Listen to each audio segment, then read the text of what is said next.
Thank you for joining my YouTube video today, y'all. Today we're going to continue our building autism awareness and basically discussing more things in the autism community that probably does not get discussed as much. I wanted to come on here and talk more with you guys, and I want to say thank you so much for subscribing to my channel. Thank you for viewing my content, and thank you for liking it. I also want to say congratulations, we hit 200 subscribers. 200 subscribers. We on the way to 250. On the way to 250. My goal is to hit hopefully 500 by my birthday, which is June. We'll see if we can do that. So, to kick in with this, we're going to talk about meltdowns. Meltdowns when it comes to autistic kid or just kids in general. You know, kids have meltdowns for reasons because they are getting overstimulated. When you get overstimulated, when a kid gets overstimulated, especially ones that are autistic, it's too much going around, too much they can handle. It's just too much. And that's why, you're going to get those meltdowns, those, as people call them, temper tantrums. And they're a completely different thing. They are completely different from what people would consider them as, because meltdowns and temper tantrums are just completely different altogether. When you have a kid that has an autistic kid, I have some notes on my phone. What you have to remember when you have someone that is suffering, going through a meltdown, it is definitely not a temper tantrum. You have to remember that. It is not a temper tantrum. Why we say that? Because it is something that is uncomfortable to them and is stressing them out. For example, my son, he only has meltdowns when he has to go to the doctor or he knows he's going for a doctor's visit. Like sometimes we have to tell him the night before that he has to go to the doctor, or we have to tell him 2 nights in advance he had to go to the doctor. My kid has an anxiety when it comes to the doctor.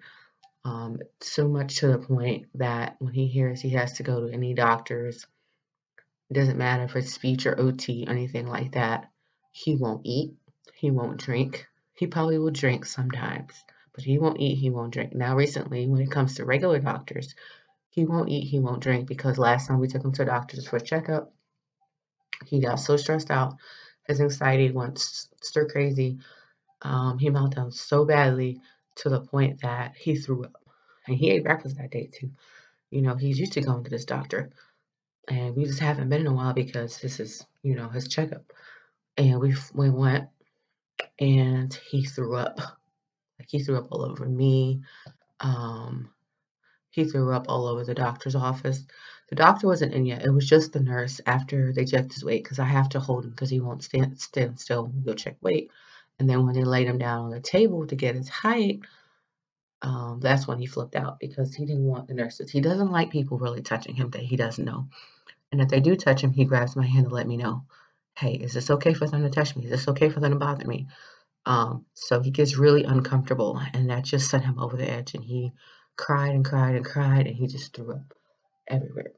At that time, I had my braids in, I had my hair done, and it was in my hair too. So I had to take a shower, I had to wash my hair, I had to do all of that. I think that will cause him comfort.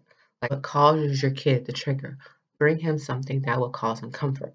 Like today, we had to go get fitted for braces for his legs. What I did was, I made sure I took one of his sensory toys that he likes to play with. I made sure he had my phone to use, that it was fully charged, that he can use it to watch his shows that calm him down or just watch shows in general. So I took those with me, and I also had his chew toy, his chewy. One thing to remember is anyone that's autistic can have a sensory meltdown or can have a meltdown of any kind. It doesn't matter what age they are, it doesn't matter who they are, or what kind of spectrum they are. Anyone that is autistic can have a meltdown, can go through an episode. I call it an episode that, they need They need something. They need some kind of hug, or depends on your child. Some kids don't really want to be bothered when they're going through a meltdown.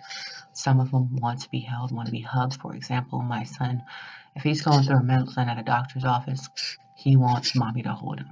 He doesn't want anybody else to touch him, but mommy. Or if daddy's there, daddy can also touch him as well, can hold him as well.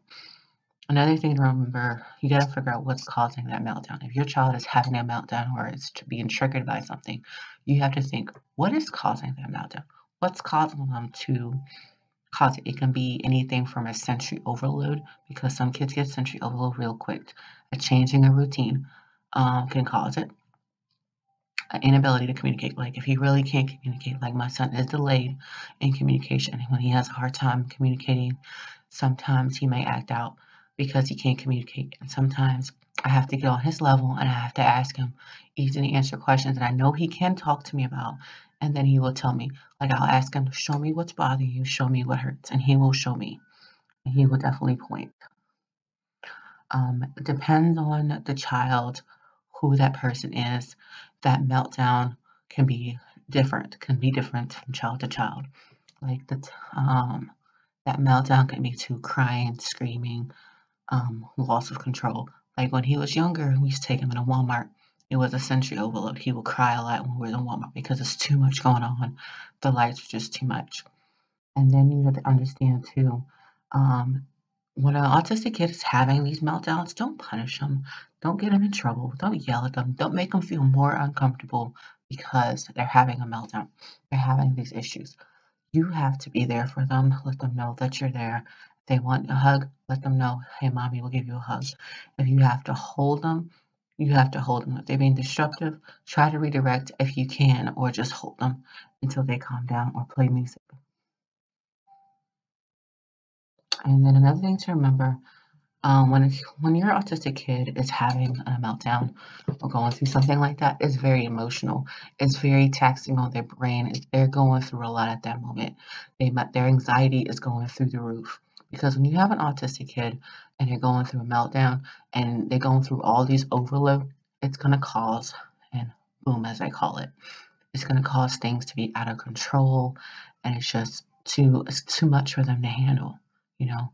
So you have to remember that, and you have to be kind, because they don't understand what's going on around them. So it's up to us as the parents to help them understand what's going on and help them understand that it's going to be okay, that we're there for them.